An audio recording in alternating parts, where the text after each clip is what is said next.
자기 돈이 전부 사라지는 경험을 이 사람은 인생에서 2번 겪습니다. 첫 번째는 9살. 잘 살던 집이 하루아침에 빚더미가 됐고 소녀는 벼랑 끝까지 밀려납니다. 두 번째는 60살. 지금 가치로 수백억 원이 서류 한 장의 통째로 사라집니다. 그런데 이 두 번째가 좀 이상해요. 그 서류를 만들어 달라고 한 사람이 바로 자기 자신이었거든요. 협박도 사기도 파산도 아니었습니다. 첫 번째 가난과 두 번째 가난 사이 35년. 그 사이에 도대체 무슨 일이 있었던 걸까요? 여러분은 성공합니다. 여러분이 그걸 원했기 때문이죠. 안녕하세요. 하와이 대저택입니다. 네, 방금 그 이상한 사람부터 소개해드릴게요. 재벌 회장이 아닙니다. 물려받은 것도 없고 사업 대박도 없었고 로또도 아니었어요. 평생 직업은 딱 하나, 매달 월급 받는 월급쟁이 교수였습니다. 국적도 시대도 다르지만 이 사람과 지금 우리가 완전히 똑같은 것이 하나 있는데요. 월급. 이름은 혼다 세이로쿠. 100년 전 일본 사람이고요. 처음 들어보시는 분들이 대부분일 겁니다. 오히려 그래서 오늘 이야기가 더 재미있으실 거예요. 자, 여기까지 듣고 지금 이런 생각 드셨을 겁니다. 월급 아껴서 부자 된 옛날 교수 얘기구나. 미리 떼서 저축해라. 뭐 그런 얘기겠지. 맞습니다. 그 얘기 나오긴 나옵니다. 그런데 이 책 몇 장만 넘기면 분위기가 싹 달라져요. 이건 절약 이야기가 아니라 전쟁 기록과 유사합니다. 실제로 이 책의 첫 장, 제목 맨 앞에 박힌 단어가 뭐냐면요. 저축하는 법 이런 거 아닙니다. 아끼는 습관 이런 것도 아니고요. 가난, 정벌. 가난을 정벌한다. 가난을 피해 다니는 게 아니라 찾아서 끝장을 낸다는 얘기죠. 시작부터 단어가 무게감 있습니다. 그러니까 이 사람에게 돈은 재테크가 아니라 평생을 건 전쟁이었다는 뜻이에요. 그리고 전쟁이라는 게 사실 이런 경우가 많죠. 이기고 있을 때 승패가 갈리기 시작하는 것이 아니라요. 시작하기 전에 이미 승패가 나 있는 경우. 그런데 이 전쟁에서 이 사람이 실제로 하는 행동들이 하나같이 꽤나 이상해요. 아이들이 우는 밥상에서 반찬을 치웠고 주식시장에서 제일 인기 없는 자산만 골라서 샀고 다 이긴 다음에는 전리품을 한 푼도 안 가져갔습니다. 구두쇠인지 도인인지 성자인지 헷갈리실 텐데요. 이 사람이 84, 인생 맨 끝자락에서 그 전말을 처음 털어놓은 책이 오늘의 책 나의 재산 고백입니다. 80 넘어서 한 고백이니 이제 와서 뭐 꾸밀 것도 감출 것도 없는 기록이고요. 아이들이 우는 밥상에서 반찬을 치운 아버지. 네, 전쟁의 시작부터 한번 보겠습니다. 이 사람의 25, 독일 유학까지 마치고 돌아와 도쿄대 조교수가 됩니다. 그리고 인생 첫 월급을 받는데요. 당시 월급이 58엔, 지금 가치로 1000만 원이 넘는 굉장히 많은 월급이었어요. 그런데 받은 그 자리에서 14엔 50전을 뚝 떼어냅니다. 정확히 4분의 1. 그리고 그 돈은 처음부터 없었던 돈 취급을 해버립니다. 통장에 들어오는 순간 세상에 존재한 적 없는 돈. 그런데요 여러분, 이게 말이 쉽지 이 집은 9식구였습니다. 양가 부모님까지 이 사람 월급 하나에 숟가락 9개가 걸려 있었어요. 1000만 원이 커 보여도 9으로 나누면 1인당 100만 원 꼴이잖아요. 거기서 4분의 1을 또 떼는 순간 살림살이는 이제 살벌해집니다. 그래서 월말이 되면 이 집 밥상에는 반찬도 없고 깨소금 뿌린 맨밥만 올라왔습니다. 아이들이 울어요.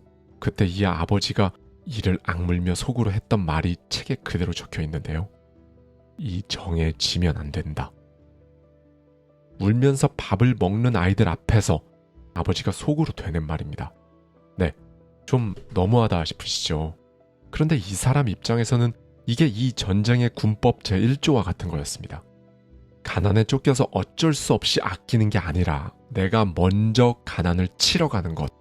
그래서 절약이 아니라 정벌입니다. 가난에 끌려다니며 아끼는 사람은 평생 가난이 무섭죠. 그런데 가난을 먼저 때리고 시작하는 사람은 가난을 상대로 이기는 싸움을 시작한 사람입니다. 수비만 하는 전쟁은 아무리 잘 싸워도 결국 정벌을 할 수는 없으니까요. 저자가 허영에 대해서 딱 한 줄로 정리하는데요. 은은 은대로, 동은 동대로 살면 된다. 요즘 말로 하면 은수저, 동수저겠죠. 남들만큼 사는 척, 아니 오히려 더 잘 사는 척, 부유한 척, 그 척이 자기 통장에 구멍을 뚫어버리는 것과 똑같다는 겁니다.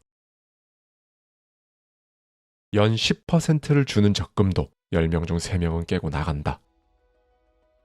네, 여기서 정면으로 한번 짚고 가겠습니다. 남는 돈을 저축하지 말고 저축을 먼저 하고 남은 돈으로 살아라. 네, 다 아는 얘기입니다. 서점 재테크 코너에서 이 얘기 안 하는 책 없고요. 이거 모르는 사람 없습니다. 그러니까 오늘의 진짜 질문은 이거예요.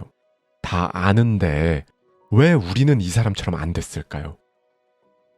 몇 년 전 우리나라에서 실제로 관련 통계가 하나 공개되었는데요. 정부가 장려금에 비과세까지 얹어서 사실상 연 10%짜리 적금을 만들어준 적이 있어요. 청년 희망 적금, 다들 기억하실 겁니다. 은행 앱이 마비될 정도로 몰려서 290만 명이 가입했어요. 조건은 딱 하나, 2년만 채우면 됩니다. 그런데 금감원집계에 따르면요. 그 2년을 못 버티고 깬 사람이 몇 명이었을까요? 86만 명. 10명 중 3명입니다. 이자를 2배로 준데도 우리가 깨는 이유는 다들 아시잖아요. 이사, 병원비, 급한 일, 생각지도 못한 별별 일이 계속 생기니까요. 연 10%를 준다고 해도 우리는 일단 저축할 돈 떼어놓는 것까지는 해요. 그런데 이제 그 다음 떼어놓는 걸 지키는 단계에서 무너지는 거죠. 재테크의 적은 나의 무지가 아니라 나의 사정이니까요. 네, 바로 여기가 혼다 세이로쿠와 우리가 갈라지는 지점이에요. 먼저 떼는 것까지는 누구나 해요. 이 사람이 한 건 그걸 60년 동안 깨지 않은 겁니다. 아이들이 울어도 집안에 큰일이 나도 예외는 없었습니다. 보너스나 원고료 같은 일회성 수입은 10%, 50%도 아니고 전부 저축. 심지어 저축에 이자가 붙으면요. 그 이자에서 또 4분의 1을 뗐습니다. 그러니 이 사람의 그 유명한 눈덩이 비유도 다시 보면 좀 대단한데요. 혼다 세이로쿠는 말합니다. 돈이라는 건 눈덩이 같아서 처음엔 아주 작아도 심이 한번 단단하게 만들어지면 그 다음부터는 신이 날 만큼 커진다. 심이라는 건요. 금액이 아니라 깨지 않고 버틴 시간이라는 얘기거든요. 우리는 눈덩이를 못 만드는 게 아니라 만들다 부수고 만들다 부수기를 반복하고 있는 거잖아요. 이 사람 공식은 이겁니다. 저축은 월급의 4분의 1 더하기 일회성 수입의 전부. 무슨 수학 공식처럼 아예 등식으로 박아놨어요. 뭐 월에 얼마 이렇게 금액으로 정해놓으면 내 사정에 따라 바뀌지만요. 이렇게 비율로 정하면 평생 안 바뀌니까요. 그리고 그 밑에 이런 한마디를 같이 써두고 평생을 받다고 합니다. 아무리 적은 월급이라도 하겠다고 결심만 하면 반드시 된다. 핑계 쪽으로 통하는 문을 아예 처음부터 잠가버린 겁니다. 그렇게 단 한 번도 안 부순 눈덩이가 4년을 굴렀고요. 대식구가 비참하게 살아가던 이 집에 드디어 인생 첫 목돈이 생깁니다. 남들이 좋다는 건 단 하나도 사지 않았다. 네, 목돈이 생겼으니 이제 이 전쟁의 공격 얘기를 해볼게요. 요즘은 목돈이 생기면 투자하는 게 상식이죠. 한국 예탁결제원 기준으로 주식을 가진 국민이 1,400만 명 안팎이라고 하니까요. 국민 4명 중 1명이 투자자인 시대입니다. 우리 부모님 세대에는 상상도 못하던 숫자죠. 그러니까 투자를 했다는 사실 자체는 하나도 특별하지 않아요. 특별한 건요. 이 사람이 산 것들의 공통점이에요. 남들이 좋다는 건 단 하나도 없습니다. 첫 투자는 6달치 월급으로 산 철도회사 주식이었는데요. 몇 년 뒤 국가가 철도를 통째로 사들이면서 이 주식은 2.5배가 되어 돌아옵니다. 그런데 문제는 그 다음이에요. 2.5배 불어난 그 돈으로 이 사람이 산 게요. 기차도 안 닿는 산골짜기에 아무도 안 쳐다보던 헐값의 산이었거든요. 왜 그랬느냐? 남들이 좋다는 것에는 이미 남들의 가격이 붙어 있으니까요. 이 사람은 나무를 평생 연구한 학자였거든요. 그러니까 이 사람 눈에는 그 풀 덮인 언덕이 30년 뒤에 목재로 바뀌는 만기 30년짜리 적금으로 보였던 거죠. 남들은 언제 오르는데 이걸 물을 때 이 사람은 내가 언제까지 기다릴 수 있는가 이걸 물었던 거죠. 여기서 요즘 우리 얘기를 잠깐만 하면요. 자본시장연구원이 개인 투자자 계좌 수십만 개를 분석해 봤더니요. 주식 평균 보유기간이 열흘 남짓이었습니다. 심지어 그 중에 절반은요. 사고 나서 3일을 못 넘기고 팔아요. 3일이면 나무는 뿌리도 못 내리는 시간이잖아요. 우리가 못하는 건 사는 게 아니라 들고 있는 거예요. 이 사람은 만기 30년짜리를 사서 진짜로 그 세월을 들고 있었습니다. 게다가 산에는 시세창도 없으니 중간에 흔들릴 일도 없고요. 시대가 바뀌면서 이제 전 국가적으로 목재 수요가 폭발하기 시작합니다. 그러자 이 상값이 70배가 돼요. 지금으로 치면 1억을 묻어놨더니 70억이 되어 돌아온 셈이죠. 이 사람 주식을 파는데도 마치 군법 같은 규칙이 있었습니다. 2배가 되면 절반을 팔아서 원금부터 회수한다. 남은 절반은 이제 공짜가 된 거니까 통장 안에서 혼자 일하게 놔둔다. 철도, 가스, 전기, 제지, 방직, 은행 종목을 30년 넘게 쪼개 담아서 하나가 무너져도 전체는 굴러가게 해놨습니다. 그렇게 40이 되던 해 이 사람 집에 이상한 날이 찾아옵니다. 배당과 이자로 들어오는 돈이요. 월급을 넘어선 거예요. 네, 여러분. 저는 이 날을 이렇게 부르고 싶은데요. 월급쟁이 졸업식. 첫 월급을 받은 지 딱 15년 걸렸습니다. 도쿄 증권거래소가 운영하는 매체가 훗날 이 사람에게 붙인 제목이 있어요. 워런 버핏류 투자를 재현한 일본인. 버핏이 태어나기도 전에 눈덩이를 굴렸으니까요. 사실 버핏보다 원조라고 할 수도 있겠네요. 이 사람 자산은 최전성기에 지금 가치로 수백억 원대까지 불어났다는 계산이 나옵니다. 맛있던 그 튀김 덮밥은 이제 맛이 없다. 그런데요, 여러분. 여기서부터 이 이야기가 이상해집니다. 부자가 된 혼다 세이로쿠가요. 어느 날 식당에서 튀김 덮밥을 2그릇 시켜요. 가난했던 학생 시절 처음 먹어본 튀김 덮밥이 평생 잊히지 않을 만큼 맛있었거든요. 그때 혼자 다짐을 했답니다. 성공하면 꼭 2그릇을 시켜서 배불리 먹겠다. 그리고 드디어 그날이 온 거예요. 돈은 차고 넘치고 튀김덮밥 2그릇이 눈앞에 있습니다. 인생 버킷리스트를 하나 실현하는 날인 거죠. 그런데 한 그릇 반 정도 먹었을 때 젓가락을 딱 멈춥니다. 심지어 그렇게 그리웠던 첫 그릇의 맛도 예전이랑 달라요. 그 맛도 그 기분도 아닌 거죠. 이 사람은 여기서 평생의 결론 하나를 얻습니다. 수입이 2배가 된다고 행복이 2배가 되지는 않는다. 통장이 불어나는 속도만큼 행복해지는 거라면요. 이 사람은 당시 일본에서 제일 행복한 사람이어야 했는데 아니었다는 거죠. 통장 잔고와 행복 사이의 고리가 어딘가에서 끊어져 있더라는 거예요. 그럼 돈이 아니면 뭐가 남느냐? 이 사람의 답이 좀 뜻밖인데요. 인생 최대의 행복은 일을 놀이로 만드는 데 있다. 돈은 거기까지 가는 차비일 뿐이라는 얘기입니다. 그런데 차비가 목적지가 되는 순간 인생이 이상해진다는 거죠. 실제로 이 사람 25부터 세상을 뜨는 85까지 하루도 빠짐없이 매일 원고 한 페이지를 썼어요. 그렇게 평생 쌓인 책이 370권이 넘습니다. 그럼 그 원고료는 어디로 갔을까요? 네, 일회성 수입이니까 전부 다시 눈덩이 속으로 들어갔습니다.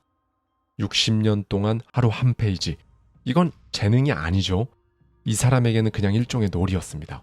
그리고 그걸 그만두지 않고 계속한 거고요. 그리고 이 시점에 이 사람은 아무도 예상 못한 준비를 하나 시작합니다. 네, 인트로의 그 서류예요. 그런데 그 서류를 이해하려면요. 이 완벽해 보이는 전쟁 기계 같은 사람의 이상한 면 하나를 짚고 넘어가야 합니다. 이 전쟁을 설계한 사람이 낙제생이었다는 사실입니다. 낙제 통지서를 받은 소년이 우물가로 걸어갔다. 이 사람의 과거로 더 들어가 보겠습니다. 9살, 잘 살던 집의 아버지가 갑자기 쓰러져서 다시 일어나지 못합니다. 그리고 그날로 이 집은 빚더미에 앉아요. 아버지가 남긴 건 논밭이 아니라 갚아야 할 빚장부였습니다. 9살 소년은 낮에는 괭이를 잡고 밤에는 호롱불 밑에서 몰래 책을 폈습니다.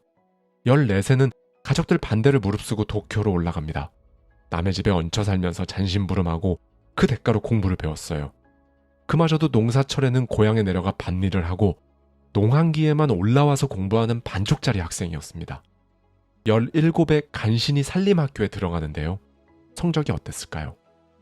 꼴찌, 그리고 낙제. 밭일과 공부를 오가는 걸로는 도쿄의 수재들을 도저히 못 따라간 거죠. 가족들 반대까지 뿌리치고 올라온 길이었으니 빈손으로 돌아갈 수도 없는 노릇. 여기까지 이악 물고 버텨온 인생의 마지막 끈이 뚝 끊어진 날입니다. 18살 소녀는 결국 학교 우물에 몸을 던집니다. 다행히 사람들이 일찍 발견해서 목숨을 건졌습니다. 그런데 그 밤 이후 이 소년 안에서 뭔가가 뒤집혀요. 이 사람이 훗날 책에 적어놓은 문장이 그 답인데요. 천재 마이너스 노력보다 범죄 플러스 노력이 반드시 이긴다. 네, 재능은 오늘 밤에 바꿀 수 없잖아요. 노력은 오늘 밤부터 더할 수 있고요. 소년은 미친 듯이 외우고 정리하고 또 정리했고 1년 만에 최상위권으로 올라섭니다.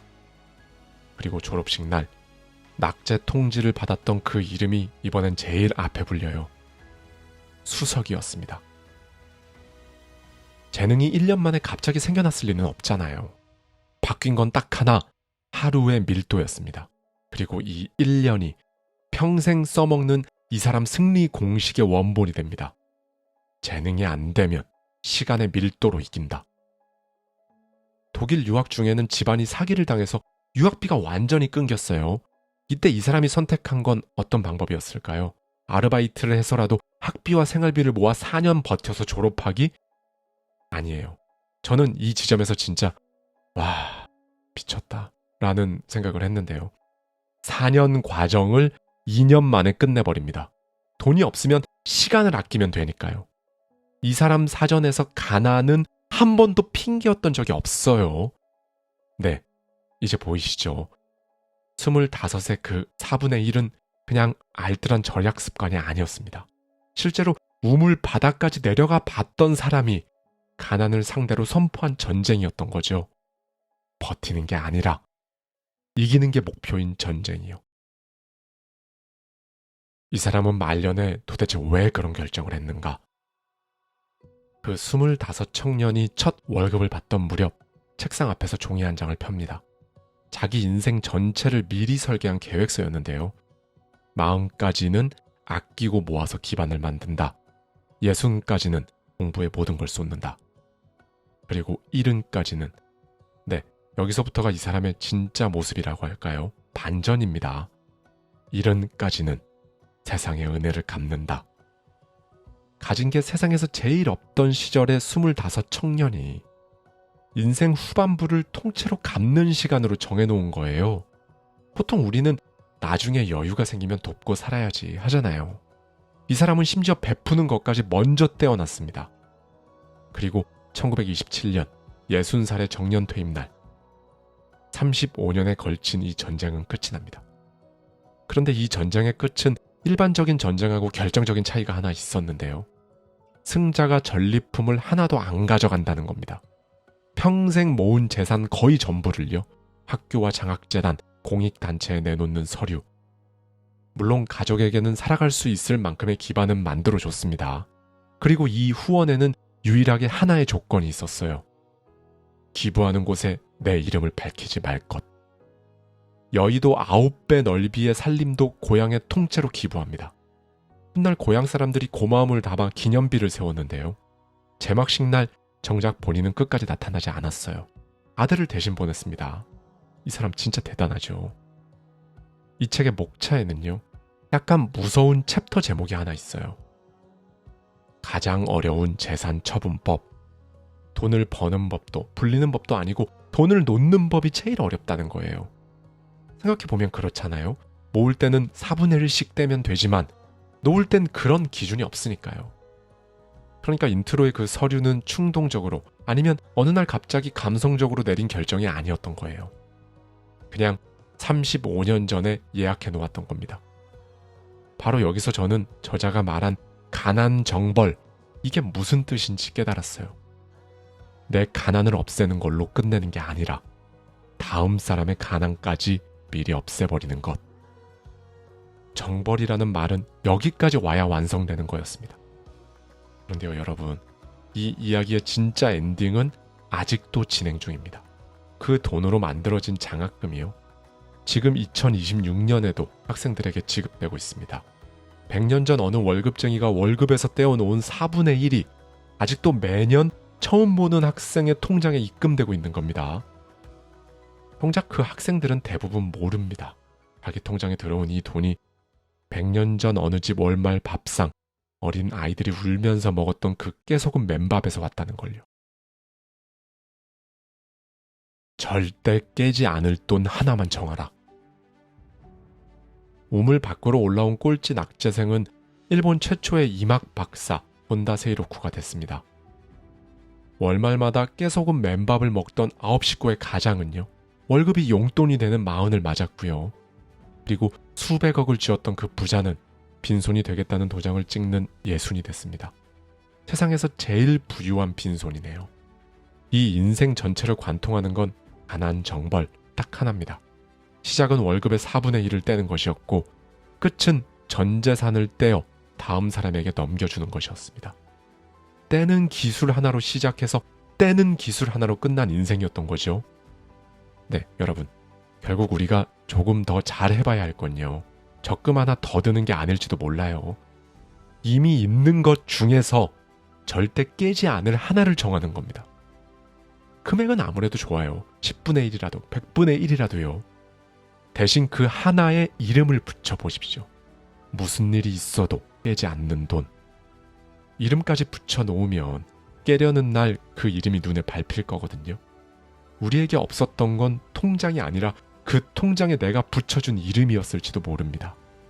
저자가 말한 눈덩이의 심은 금액이 아니라 그 결심에서 만들어지니까요. 네, 여러분. 오늘은 녹음을 하다가 제 목이 다 쉬어버렸는데요. 오늘 영상은요. 80이 넘은 저자가 그 18살 소년이었을 때 우물가에 몸을 던졌던 그날을 돌아보며 남긴 한 문장을 들려드리면서 마치도록 하겠습니다. 나 같은 평범한 사람도 노력만 하면 천재 가까이는 갈 수 있다. 감사합니다. 지금까지 하와이 대저택이었습니다.